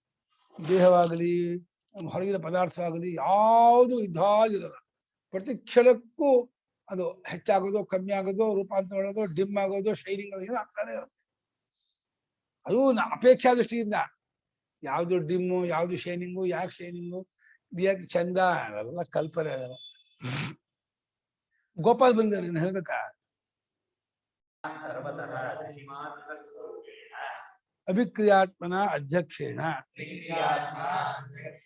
ಅಮಮಾಯ ತ್ರಿಗುಣಾತ್ಮಕ ಅವಿದ್ಯಾಲಕ್ಷಣ ಪ್ರಕೃತಿ ಪೂಯತೆ ಉತ್ಪಾದಯತಿ ಸಚರಾಚರಂ ಜಗತ್ತು. ಸರ್ವತಃ ದಿಶಿಮಾತ್ರ ಸ್ವರೂಪೇಣ ಮಯಾಂತಮಯ, ಎಲ್ಲಾ ರೀತಿಯಿಂದಲೂ ಚೈತನ್ಯ ಸ್ವರೂಪದವನಾಗಿರುವ ನನ್ನಿಂದ, ಎಲ್ಲವನ್ನೂ ಬೆಳಗುತ್ತಿರುವ ಚೈತನ್ಯ ಸ್ವರೂಪನಾದ ನನ್ನಿಂದ. ಸರ್ವತಃ ಸರ್ವತಃ ದ್ರಷ್ಟ. ಅದು ಆಕಾಶ ಹೇಗೆ ಎಲ್ಲಾ ಕಡೆ ಇದೆಯೋ, ಎಲ್ಲಾ ಕಡೆ ಅನ್ನೋ ಅಷ್ಟು ಚೈತನ್ಯ ಗೋಚರವಾಗೋದ್ರಿಂದ ಚೈತನ್ಯವೇ ಎಲ್ಲಾ ಕಡೆ ಇರೋದು. ಚೈತನ್ಯವು ಎಲ್ಲಾ ಕಡೆಯಲ್ಲಿ ಇಲ್ಲ, ಅದು ಎಲ್ಲಾ ಕಡೆಯನ್ನು ಚೈತನ್ಯದಲ್ಲೇ ತೋರೋದ್ರಿಂದ ಚೈತನ್ಯ ಇಲ್ಲಿರೋ ಜಾಗ ಇಲ್ಲ ಅಂತ ನಾವು ಹಾಗೆ ಇದಷ್ಟು ಅಜ್ಜಾಪೃಷ್ಟಿ ಹೇಳ್ಬೇಕು. ನೀವು ಎಲ್ಲಾ ಕಡೆ ಚೈತನ್ಯ ಇದೆ ಅಂತ ಹೊಂದಲ್ಲ, ಚೈತನ್ಯದಲ್ಲೇ ಎಲ್ಲಾ ಕಡೆಯನ್ನು ತೋರ್ತಿರೋದು. ಅದು ವ್ಯಾಪಕವಾದದ್ದು, ಪರಿಚ್ಛಿನ್ನವಲ್ಲ, ಬುದ್ಧಿಯಲ್ಲಿ ಮಾತ್ರ ಇರೋದಲ್ಲ, ಅದರ ತತ್ವ ಅಖಂಡವಾದದ್ದು ಅಂತ ಹೇಳಿ ಎಲ್ಲವನ್ನೂ ಬೆಳಗುವ ಚೈತನ್ಯ ಮಾತ್ರ ಸ್ವರೂಪದವನಾದ ನನ್ನಿಂದ, ಅವಿಕ್ರಿಯನಾದ ನನ್ನಿಂದ ಮತ್ತು ಅಧ್ಯಕ್ಷನು. ಇನ್ನೊಂದು ವಿಶೇಷ, ಅವಿಕ್ರಿಯನೂ ಅಧ್ಯಕ್ಷನೂ ದಿಶಿ ಮಾತ್ರ ಸ್ವರೂಪನೂ ಆದ ಎಲ್ಲವನ್ನೂ ಬೆಳಗುವ ನನ್ನಿಂದ ಈ ನನ್ನ ಮಾಯೆಯಾದ ತ್ರಿಗುಣಾತ್ಮಕವಾದ ಪ್ರಕೃತಿ ಇದೆಯಲ್ಲ, ಅವಿದ್ಯಾ ಲಕ್ಷಣ, ಅವಿದ್ಯಾ ಕಲ್ಪಿತವಾದ ಪ್ರಕೃತಿ, ಅದರ ಸ್ವರೂಪವೇ ಅವಿದ್ಯಾ ಲಕ್ಷಣ, ಅವಿದ್ಯಾತ್ಮಕ. ಅಲ್ಲಿ ಹಾವು ಅನ್ನೋದು ಹೇಗೆ ಅವಿದ್ಯೆ ಎಷ್ಟೆಯೋ, ಅವಿದ್ಯೆ ಬಿಟ್ಟು ಹಾವು ಅನ್ನೋದಿಲ್ಲವೋ, ಹಾಗೆ ತಪ್ಪಲಿಕೆ ಬಿಟ್ಟು ಪ್ರಕೃತಿ ಅನ್ನೋದಿಲ್ಲ, ಪ್ರಕೃತಿ ವಿಕಾರ ಗುಣಗಳೂ ಇಲ್ಲ, ಪ್ರಪಂಚವೂ ಇಲ್ಲ. ಪ್ರಕೃತಿಯೇ ಅವಿದ್ಯಾ ಲಕ್ಷಣ ಆದ್ಮೇಲೆ ಅದರ ವಿಕಾರ ಗುಣಗಳು, ಆ ಗುಣ ವಿಕಾರ ಪ್ರಪಂಚವೂ ಎಲ್ಲೂ ಅವಿದ್ಯಾ ಸ್ವರೂಪವೇ, ಅವಿದ್ಯಾ ಕಲ್ಪಿತ, ನಿಜವಾಗಿ ಇಲ್ಲದ್ದು. ಅವುಗಳು ಚರಾಚರ ಜಗತ್ತೆಲ್ಲ ಹರಿಯತ್ತೆ ಅಂತ. ಇದೇನೋ ಆಗತ್ತೆ ಇಲ್ಲದ್ದಾದ ತೋರಿಕೆಯಾದ ಪ್ರಕೃತಿಯಿಂದ ಗುಣದಿಂದ ಚರಾಚರ ಜಗತ್ತೆಲ್ಲ ಬರುತ್ತೆ. ಇದೆಂತದ್ದಾಯ್ತು ಅವಾಗ? ಇದು ಇಲ್ಲದ್ದು ಅಂತ ಆಯ್ತು, ಏನು ಇರೋದಾಗಿರ್ಲಿಲ್ಲ, ಇಲ್ಲದ್ರಿಂದ ಇರೋದು ಬರೋದಪ್ಪ. ಕಲ್ಪಿತವಾದ ಪ್ರಕೃತಿಯಿಂದ ಗುಣಗಳಿಂದ ಈ ಚರಾಚರ ಬಂದಿರೋದು, ಇದು ಕಲ್ಪಿತವಾಗಿಯೇ ಇದೆ ಅಂತ ಅರ್ಥ. ಹಾಗೆ ಮಂತ್ರಾಕ್ಷರು ಹಾಗೆ ಹೇಳ್ತಾರೆ, ಯಥಾಚ ಮಂತ್ರವರ್ಣ, ಮಂತ್ರಾಕ್ಷರು ಹಾಗೆ ಹೇಳ್ತಾ ಇದೆ. ಏಕೋ ದೇವ ಸರ್ವಭೂತೇಷು ಗೂಢ ಸರ್ವವ್ಯಾಪಿ ಸರ್ವಭೂತಾಂತರಾತ್ಮ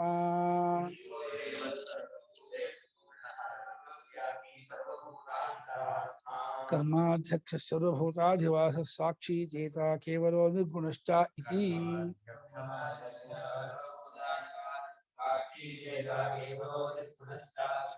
ಈ ಮಂತ್ರ ಅದನ್ನ ಹೇಳ್ತೀನಿ ಅನ್ಸೋದೇ ಇಲ್ಲಪ್ಪ. ಕರ್ಮಾಧ್ಯಕ್ಷನಾಗಿರ್ಬೋದು, ಇವನು ಅವಿಕ್ರಿಯಾತ್ಮನು, ಅಧ್ಯಕ್ಷನು, ದೃಶಿಮಾತ್ರ ಸ್ವರೂಪನು, ಅವಿದ್ಯಾಲಕ್ಷಣವಾದ ಪ್ರಕೃತಿ ಹರಿಯತ್ತೆ ಎಲ್ಲಿದೆ ಇದರಲ್ಲೇ? ಅವನ ಕಡೆ ಆಯ್ತು. ಇಲ್ಲಿ ಅವಿದ್ಯಾಲಕ್ಷಣವಾದ ಪ್ರಕೃತಿ ಉಂಟು ಮಾಡುತ್ತೆ ಅನ್ನೋಕೆ ಎಲ್ಲಿಲ್ಲ ಈ ಶ್ಲೋಕದಲ್ಲೇ. ಅವಿದ್ಯಾಲಕ್ಷಣ ಪ್ರಕೃತಿ ಚರಾಚರ ಏನೂ ಇಲ್ಲ ಶ್ಲೋಕದಲ್ಲಿ. ಅವ್ನು ನಿನ್ ಕಡೆಯಿಂದ ಆಯ್ತು, ಪರಮಾತ್ಮ ಕಡೆಯಿಂದ ಏಕೋದೇವ ಆಯ್ತು, ಸರಿ. ನೀನು ಒಬ್ಬನೇ ಇರುವನು, ಚೈತನ್ಯ ರೂಪದವನು, ಅದು ಸರಿ. ಇತಿ ವಾಕ್ಯ ಆಯ್ತು, ಹೇತುನ ಹಾ ಇತಿ ವಾಕ್ಯ ಹಾಕಬೇಕು.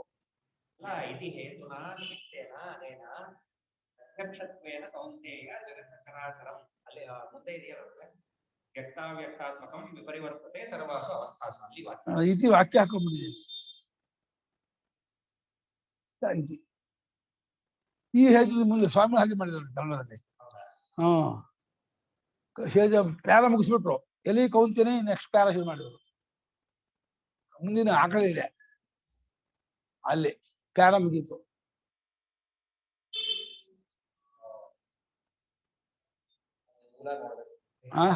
ಮೂಲ ನೋಡ್ಬೇಕಿತ್ತು ಇದು ಇತಿ ಹೇತುನ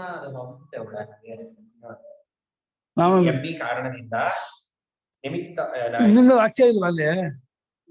ಇತಿಗೆ ನಾನು ವಾಕ್ಯ ಹಾಕೊಂಡಿದ್ದೀನಿ. ಹೌದಾ? ನೋಡ್ ಹಾಕೊಂಡಿರ್ಬೋದು, ನೋಡ್ತೀನಿ ಅದರ ವ್ಯಾಖ್ಯಾನ. ಇತಿ ಹೇತು ಮಾಡ್ಕೊಂಡ್ರೆ ಅದು ಒಂದೇ ಪದ ಆಗತ್ತೆ. ಎಂಬ ಕಾರಣದಿಂದ ಅಂತ, ಎಂಬಿ ಕಾರಣದಿಂದ. ಅದೇ ಅಧ್ಯಕ್ಷತ್ವೇನ ಕೌಂತೆಯ ಜಗತ್ ಸಚರಾಚರಂ ಅದು. ಅದಕ್ಕೆ ಬೇರೆ ವ್ಯಾಖ್ಯೆ ಅದು ಹೇತುನ ನಿಮಿತ್ತೇನ ಅಧ್ಯಕ್ಷರ ಕೌಂತೆಯ ಅದು ಹೊಂದುತ್ತೆ. ಮಂತ್ರಾಕ್ಷರ ಏನೋ ದೇವನೊಬ್ಬನೇ ಇರ್ತಕ್ಕವನು, ದೇವನೊಬ್ಬನೇ ನಾಮ ಹಲವು ಅಂತಲ್ಲ, ಏಕೋ ದೇವ ಎಲ್ಲಾ ಭೂತಗಳು ಹೊಕ್ಕಿದ್ದಾನೆ. ಅದು ಹೊಕ್ಕಿದ್ದಾನೆ ಅಂದ್ರೆ ಎಲ್ಲ ಭೂತ ಸ್ವರೂಪವೂ ಆಗಿದ್ದಾನೆ ಅಂತ. ಅವನು ಸರ್ವವ್ಯಾಪಿ, ಯಾವುದನ್ನು ಬಿಟ್ಟಿಲ್ಲ, ಅವನು ಎಲ್ಲವನ್ನು ತುಂಬಿಕೊಂಡಿದ್ದಾನೆ. ಎಲ್ಲ ಭೂತಗಳ ತಿರುಳಾಗಿದ್ದಾನೆ, ಅಂತರಾತ್ಮ ಇದ್ದಾನೆ. ಕರ್ಮಗಳಿಗೆಲ್ಲ ಅಧ್ಯಕ್ಷನು, ಕರ್ಮಗಳ ಇದನ್ನ ನೋಡುವಾತನು, ಬೆಳಗುವಾತನು, ಅದನ್ನು ಉಂಟು ಮಾಡು ಕರ್ಮಫಲ ತಕ್ಕ ಹಾಗೆ ಆಯಾ ಕರ್ಮಗಳನ್ನು ಫಲವಾಗಿ ಉಂಟು ಮಾಡುವಾತನು. ಕರ್ಮಫಲಕ್ಕೆ ಅಧ್ಯಕ್ಷ ಅಂದ್ರೆ ಯಾವ್ಯಾವ ಕರ್ಮಕ್ಕೆ ಏನೇನು ಫಲ, ಯಾರಿಗೆ ಯಾವ ಕರ್ಮಕ್ಕೆ ಏನ್ ಫಲ ಯಾವಾಗ ಆಗ್ಬೇಕು ಅನ್ನೋದು ಅವನಿಗೆ ಗೊತ್ತು. ಅದು ಬೇರೆ, ಅದು ಕರ್ಮಕ್ಕೆ ಅಧ್ಯಕ್ಷ ಆದ್ಮೇಲೆ ಫಲಕ್ಕೆ ಅಧ್ಯಕ್ಷ ಆಗಲೇಬೇಕಲ್ಲ. ಈಗ ಇಡೀ ಕರ್ಮವೇ ಅವನ ಅಧೀನ, ಅವನ ಕೈಲಿಂದ ಆ ಫಲವೂ ಅವನ ಅಧೀನವೇ ಆಗುತ್ತೆ. ಎಲ್ಲಾ ಭೂತಗಳಲ್ಲೂ ಮೇಲಿದ್ದುಕೊಂಡು ವಾಸ ಮಾಡ್ಕೊಂಡಿದ್ದಾನೆ, ಸಾಕ್ಷಿಯಾಗಿದ್ದಾನೆ, ಚಿನ್ಮಾತ್ರನಾಗಿದ್ದಾನೆ, ಕೇವಲನು ಯಾವುದಕ್ಕೂ ಅಂಟ್ಕೊಂಡಿಲ್ಲ, ನಿರ್ಗುಣನೂ ಕೂಡ ಆಗಿದ್ದಾನೆ. ಈ ಮಂತ್ರವು ಕೂಡ ಪರಮಾತ್ಮನು ದಿಶಿಮಾತ್ರ ಸ್ವರೂಪನು ಅನ್ನೋದನ್ನು ಹೇಳ್ತಾ ಇದೆ. ಹೇತುನ ನಿಮಿತ್ತೇನ ಅನೇನ ಅಧ್ಯಕ್ಷತ್ವೇನ ಕೌಂತೆಯ ಜಗತ್ ಚರಾಚರ ಸಚರಾಚರಂ ವ್ಯಕ್ತಾವ್ಯಕ್ತಾತ್ಮಕಂ ವಿಪರಿವರ್ತತೆ ಸರ್ವಾಸು ಅವಸ್ಥಾಸು. ಇಲ್ಲಿ ಹೇತುವಿನ ನಿಮಿತ್ತಾರ್ಥ, ಇದನ್ನು ಉಪಾದಾನ ಕಾರಣ, ಇವನನ್ನ ನಿಮಿತ್ತ ಇಟ್ಕೊಂಡು ಈಗ ಈ ಚೈತನ್ಯಕ್ಕೆ ಚೈತನ್ಯ ನಿಮಿತ್ತದಿಂದ ಅದೆಲ್ಲ ತೋರ್ತಾ ಇದೆ. ಈ ಅಧ್ಯಕ್ಷತ್ವ ನಿಮಿತ್ತದಿಂದ ಇಲ್ಲಿ ಕೌಂತೆಯನೇ ಚರಾಚರವಾದ ಜಗತ್ತೆಲ್ಲವನ್ನು ವ್ಯಕ್ತಾವ್ಯಕ್ತಾತ್ಮಕವಾಗಿ ನೋಡಿ, ಈ ವ್ಯಕ್ತ ಅವ್ಯಕ್ತ ಅಭಿನಯಿಸ್ತಾ ಇದ್ದಾರೆ. ಪ್ರಕೃತಿ ಹರಿಯತ್ತೆ ಅಂತ ಆಗ್ಲಿಲ್ಲ ಅವಾಗ. ಸಚರಾಚರಮನಕ್ಕೆ ಚರಾಚರ ಏನೋ ಅವ್ಯಕ್ತವನ್ನ ಅಚರ ಅಂದ್ರು, ವ್ಯಕ್ತವನ್ನ ಚರ ಅಂದ್ರು. ವ್ಯಕ್ತಾವ್ಯಕ್ತವೂ ಎಲ್ಲಾ ಅವಸ್ಥೆ ಉಂಟಾಗುತ್ತೆ ಅಂದ್ರೆ ಏನಾಯ್ತು, ಪ್ರಕೃತಿ ಉಂಟು ಮಾಡ್ತೀನಿ ಅಂತ ಆಗ್ಲೇ ಇಲ್ಲ, ಪ್ರಕೃತಿಯನ್ನು ಇವನೇ ಉಂಟು ಮಾಡುವನು ಅಂತ ಇಲ್ಲ. ಆರನೇ ಶ್ಲೋಕದಲ್ಲಿ ಪ್ರಕೃತಿ ಸೂಯತೆ ಇದೆ. ಶ್ಲೋಕದಲ್ಲಿ ಪ್ರಕೃತಿ ಹರಿಯದೆ, ಪ್ರಕೃತಿಯೂ ಹರಿಯಲ್ಪಡುತ್ತದೆ ಮಾಡ್ಬಿಟ್ಟು ಸೂಯತೆಯನ್ನು ಕರ್ಮಣಿ ಪ್ರಯೋಗ ಮಾಡಿ ಪ್ರಕೃತಿಯೂ ಕೂಡ ಹರಿಯಲ್ಪಡುತ್ತದೆ, ಪ್ರಕೃತಿಯಿಂದಲೂ ಉಂಟಾಗುತ್ತೆ.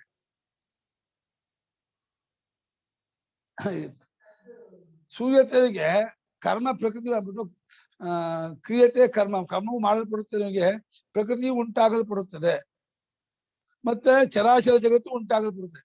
ಸೂಯತೆ ಪ್ರಕೃತಿ, ಸೂಯತೆ ಸಚರಾಚರ ಎರಡಕ್ಕೂ ಸೂಯತೆ ಮಾಡ್ಬಿಟ್ಟು. ಸಚರಾಚರಮ್ಗೆ ಭಾಷ್ಯನೇನೋ ಅನ್ಕೊಂಡೆ, ಬಟ್ ಒಂದಲ್ಲ. ಮೂಲದಲ್ಲಿ ಸಚರಾಚರಮ್ಗೆ ಭಾಷ್ಯನೇನೋ ಅನ್ಕೊಂಡೆ, ಆದ್ರೆ ಅದು ಒಂದಲ್ಲ. ಹಾಗಾದ್ರೆ ಸ್ವಾಮಿಗಳೇನೋ ಅಲ್ಲ, ಚರಾಚರ ವ್ಯಕ್ತಾವ್ಯಕ್ತ ಭಾಷ್ಯ ಆಗಲ್ಲಮ್ಮ. ಒಂದು ಮೂಲದ ಸಚರಾಚರಮ್ಗೆ ಭಾಷ್ಯನೇನೋ ಅನ್ಕೊಂಡೆ. ಜಗತ್ತಿಗೆ ಜಗತ್ತು ಸಚರಾಚರಂ ಜಗತ್ತು ಚರಾಚರಾತ್ಮಕ ಸ್ಥಾವರಜಂಗಮಾತ್ಮಕ ಜಗತ್ತು, ಅದು ಮತ್ತು ವ್ಯಕ್ತಾವ್ಯಕ್ತಾತ್ಮಕವಾಗಿದ್ದು.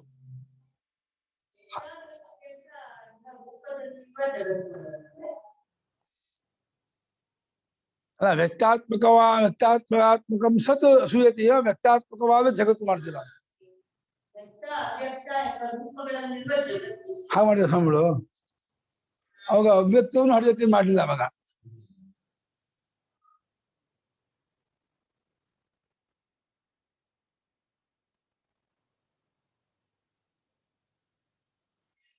ಹಾಗೂ ಮಾಡ್ಬೋದಾಗಿತ್ತು. ವ್ಯಕ್ತಾತ್ಮಕ ಜಗತ್ತು ಹರಿಯತ್ತೆ ಅಂತ ಸ್ವಾಮಿ ಮಾಡಿದ್ದಾರೆ, ಸರಿ ಜಗತ್ತು ಸರಿ. ವ್ಯಕ್ತಾತ್ಮಕವಾಗಿ ಅವಾಗ ಪ್ರಕೃತಿ ಹರಿಯತ್ತೆ ಹೊಂದಲ್ಲ. ಅವಾಗ ಪ್ರಕೃತಿ ಹರಿಯತ್ತೆ ಅನ್ನೋದು ಹೊಂದಲ್ಲ ಅವಾಗ. ಯಾಕಂದ್ರೆ ತಾನೇ ಅವ್ಯಕ್ತವೇ ಪ್ರಕೃತಿ, ಅವ್ಯಕ್ತವೇ ಪ್ರಕೃತಿ, ಮತ್ತೆ ಅವ್ಯಕ್ತ ಪ್ರಕೃತಿ ಹುಟ್ಟತ್ತೆ ಹೊಂದಲ್ಲ. ವ್ಯಕ್ತಾತ್ಮಕವಾದ ಚರಾಚರವಾದ ಜಗತ್ತು ಈ ನಿಮಿತ್ತದಿಂದ, ಅಧ್ಯಕ್ಷತ್ವ ನಿಮಿತ್ತದಿಂದ ಬದಲಾವಣೆ ಆಗ್ತಾ ಇದೆ, ಎಲ್ಲಾ ಅವಸ್ಥೆಗಳು ಬದಲಾವಣೆ ಆಗ್ತಾ ಇದೆ. ಹಂಗ್ ಮಾಡ್ಬೋದು.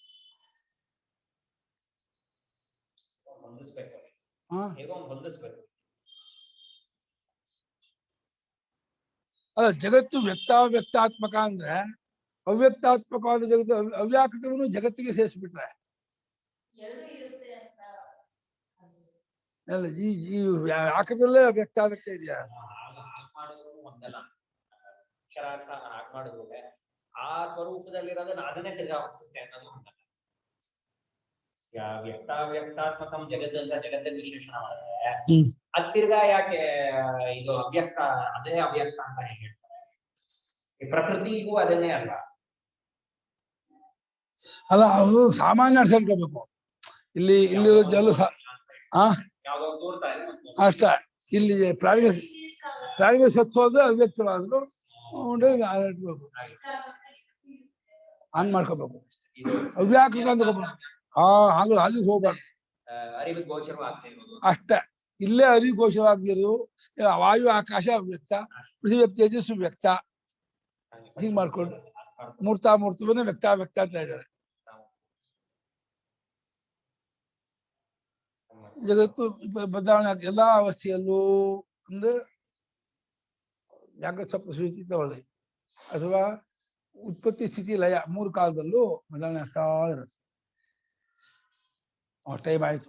ನಾಳೆ ಋಷಿಕ ಮತ್ತಾಪತ್ತಿ ನಿಮಿತ್ತ ನಾಳೆ ಹೋಗೋದು.